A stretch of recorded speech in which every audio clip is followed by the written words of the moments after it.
It was one of those late summer evenings when the air feels just warm enough to be comforting, but with a hint of coolness that warns autumn is on its way. And in the small, quiet town of Millbrook, life had its own gentle rhythm. Everyone knew. Everyone and news, good or bad, traveled faster than the river that cut through the heart of town. That's why, when word began to spread that Mrs. Eleanor Hartley hadn't returned from her evening walk, concern turned to alarm almost instantly. Eleanor was 78, with a smile that could light up any Sunday service, and a laugh that could make children forget their scraped knees. She had lived in the same white-painted cottage at the edge of the woods for over 50 years, raising her children. There, baking pies for the local fair, and tending a garden that seemed to bloom even in the harshest winters. She was beloved, but she was also frail, her knees not as steady as they used to be, and her memories sometimes wandering like a leaf in the wind. At first, her family thought perhaps she'd lingered at a neighbor's porch, sharing tea or swapping stories, but as the hours ticked past and darkness rolled over the town, a sharp sense of dread began to settle in. By nightfall, her son Michael had already gathered neighbors with flashlights, scouring the streets and calling her name, but there was no trace, no answer, no sign. The next morning brought the police, search and rescue volunteers, and even a drone unit scanning the tree lines from above, but still nothing.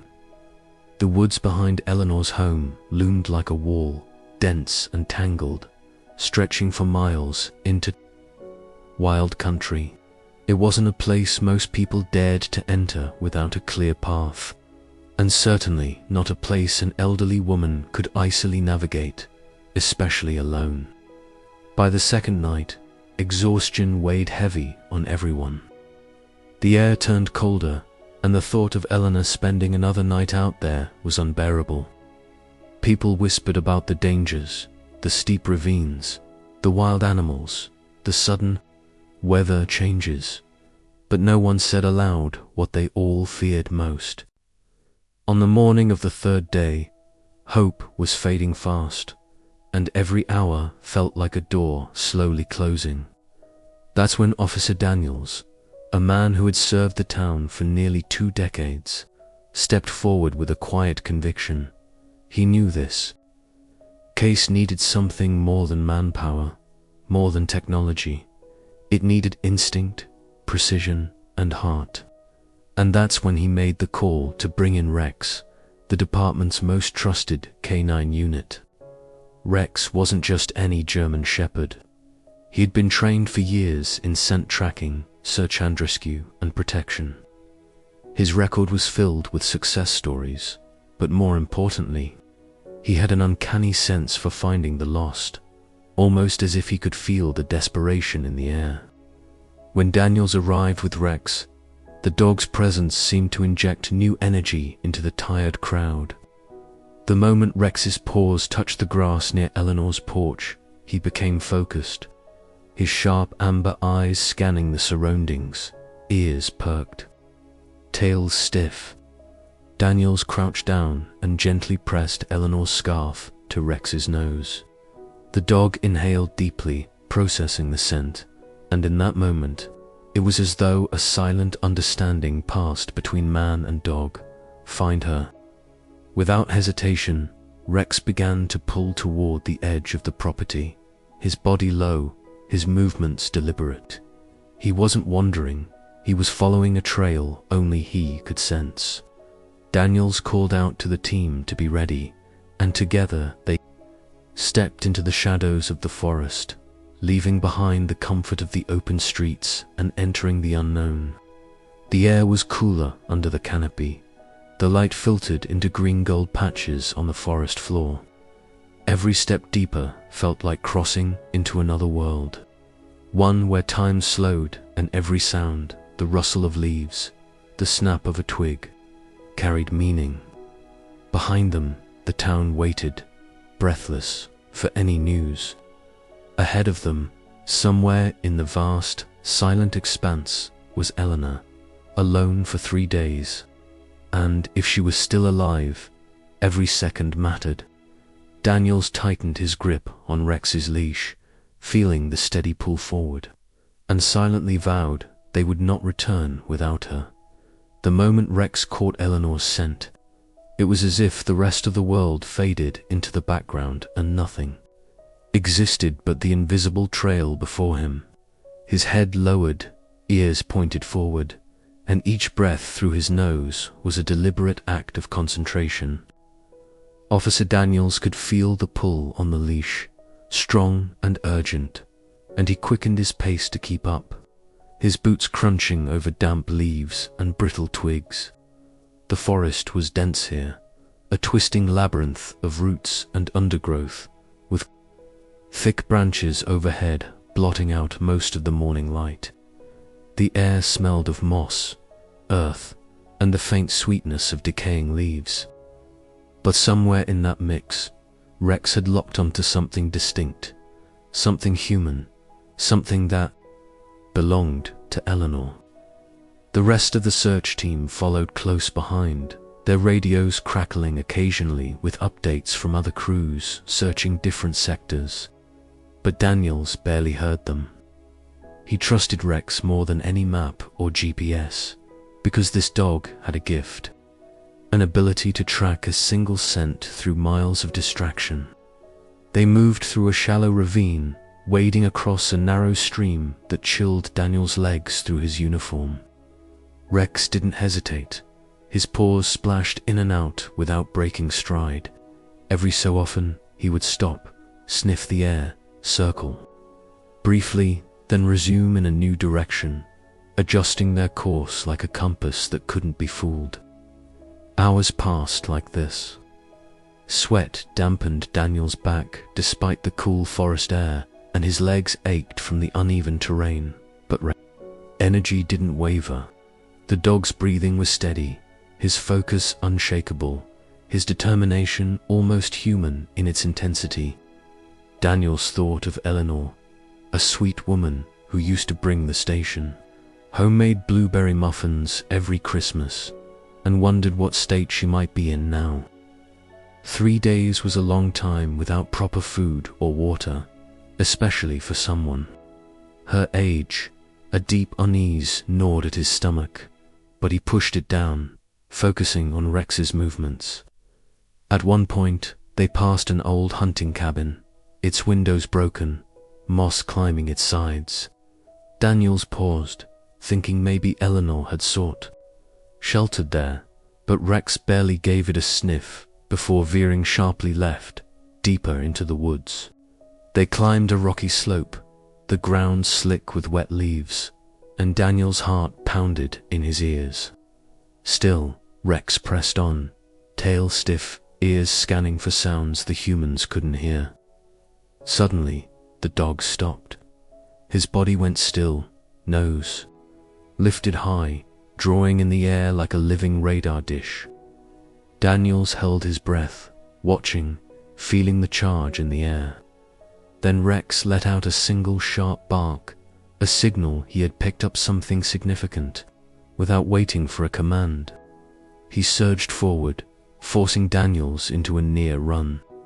The forest seemed to grow quieter, as if holding its breath. And Daniels could hear nothing but the pounding of his boots, the rustle of branches, and Rex's determined stride. They crossed into a thicket so dense it scratched at Daniels' arms, the sunlight barely penetrating the canopy above. Then a faint sound, so faint Daniels almost thought he imagined it, reached his ears. It was not the rustle of leaves, nor the call of a bird, but something weaker, more human. A soft, strained voice carried on the breeze. Rex barked again, louder this time, pulling with such force that Daniels had to release more of the lead. The search team behind them quickened their pace, sensing they were close. Daniels' heart raced now, the earlier fatigue replaced by adrenaline.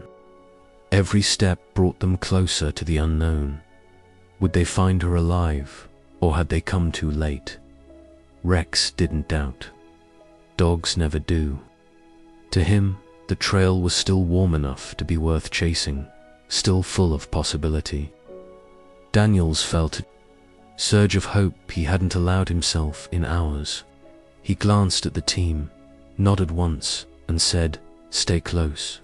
This could be it." And with that, Rex pushed through the last line of thick brush, disappearing into the shadows ahead, the leash pulling like a lifeline between man and dog, between despair and the fragile thread of hope that still hung in the air.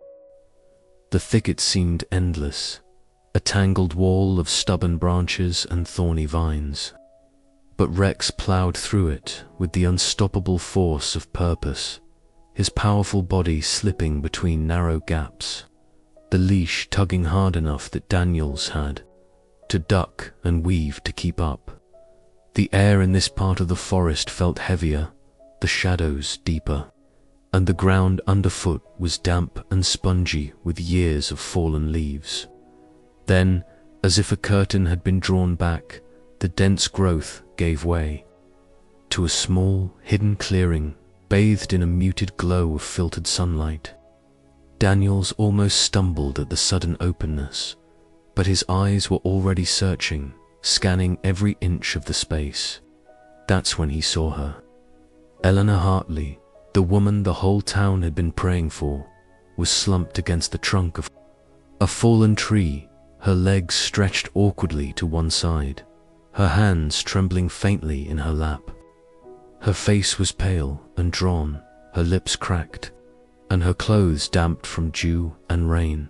But there was life in her, faint, fragile, but there. Daniels felt his chest tighten as relief and urgency collided in his heart. Rex reached her first, trotting up slowly now, lowering his head in a gesture of gentleness, as if he knew she was delicate and frightened. He pressed his nose to her hand, and Eleanor, with what little strength she had left, lifted her fingers to brush against his fur. It was a touch so small, so weak, yet it carried the weight of 3 days of fear and solitude. Her eyes flickered, open fully then, focusing on Rex, and in the softest, rasping voice, she whispered something Daniels couldn't quite catch, but it sounded like "good boy." Daniels was already at her side, kneeling in the damp grass, speaking gently, reassuring her that she was safe now, that she was going home. Behind them, the rest of the team burst into the clearing, their expressions shifting from tense determination to open relief the moment they saw her.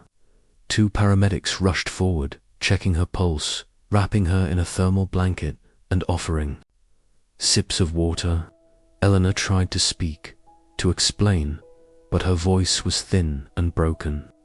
So she simply closed her eyes and let the warmth of the blanket and the nearness of her rescuer surround her. Daniels noticed how Rex never left her side, sitting close enough that his body brushed against hers, his eyes scanning the trees as if to guard her from any further harm. The forest around them seemed to fall into reverent silence, as though it too understood that something sacred had happened here. Within minutes, the team had secured her onto a stretcher, carefully lifting her without jostling her fragile frame. As they began the slow walk back toward civilization, Daniels glanced over his shoulder one last time at the clearing, a place that had nearly become her final resting spot, but now would be remembered as the place where hope triumphed. The journey back felt different. Every step was buoyed by the knowledge that they were carrying not just a woman, but a miracle.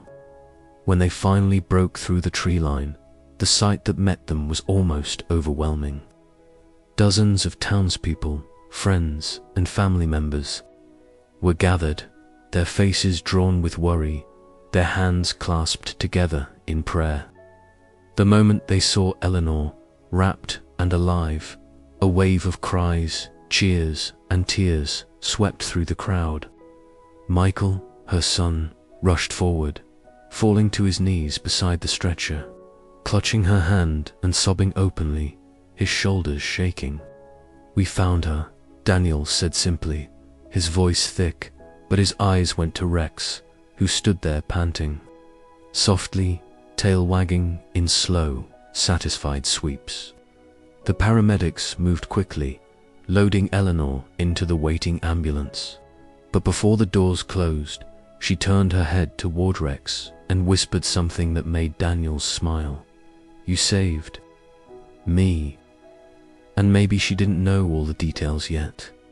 Maybe she didn't know about the miles Rex had tracked, the hours spent searching. But she knew this. In her darkest moment, it was the sound of paws in the leaves and the touch of a warm muzzle that had told her she wasn't alone anymore. The sun was beginning to dip low in the sky by the time Eleanor's ambulance pulled away toward the hospital, its lights flashing softly in the golden evening light. But it wasn't just the elderly woman who was the center of attention. All eyes were on Rex. As the crowd lingered, many wiping away tears, people began approaching Officer Daniels to thank him, but more often than not, their gratitude turned toward the dog at his side. Children knelt down to pet him, their small hands disappearing into his thick fur, while elderly neighbors murmured blessings, their voices trembling with emotion. Even hardened rescue workers, who had seen their fair share of tragedy and triumph, found themselves smiling at the sight of the German Shepherd standing tall, chest out, as if he understood the magnitude of what he had done. Daniels removed Rex's harness, letting him move freely among the people, and watched as the dog soaked in the affection with quiet dignity. There was a sense of unity in that moment, as though the rescue had reminded everyone in town of something deeper, something pure about loyalty and courage. That night, the police station organized a small ceremony. It wasn't extravagant, just a gathering of officers, rescue workers, and community members, but it carried a weight that no amount of pomp could rival. In the center of the room stood Rex, his coat brushed to a glossy shine, his amber eyes calm but alert.